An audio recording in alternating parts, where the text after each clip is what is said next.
اور روایت بیان کی جاتی ہے کیا کہ فرمایا نبی صلی اللہ علیہ وسلم نے کہ رجب جو ہے یہ اللہ کا مہینہ ہے. کیا روایت بیان کی جاتی ہے؟ رجب کس کا مہینہ ہے؟ اللہ کا. اور شعبان میرا. اللہ کے رسول کہتے ہیں میرا. بھئی آپ نے سنی ہے کیوں نہیں تعاون کرتے میرے ساتھ؟ اب بیان تو کریں نا کہ رجب اللہ کا مہینہ, شعبان میرا مہینہ اور رمضان میری امت کا مہینہ. یہ روایت بھی بیان کی جاتی ہے تاکہ لوگ جو ہیں وہ رجب میں بھی بدعات کریں اور شعبان میں بھی بدعات کریں. میرے بھائی یہ روایت بھی من گھڑت ہے, اسی لیے امام ابن الجوزی نے اس کو اپنی اس کتاب میں جگہ دی ہے جس کا نام ہے الموضوعات. کیا مطلب؟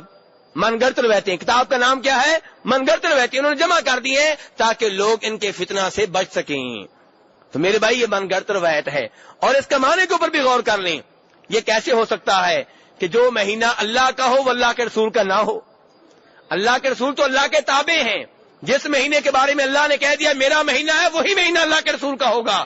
یہ کوئی برابر کی دو ہستیاں نہیں ہیں, بلکہ اللہ کے رسول اللہ کے نیک بندے ہیں, سب سے افضل, سب سے اعلیٰ, لیکن اللہ کے کیا ہیں؟ بندے ہیں. جو چیز اللہ کو پسند ہے وہی اللہ کے رسول کو پسند ہے, جو چیز اللہ کو محبوب ہے وہی چیز اللہ کے رسول کو محبوب ہے.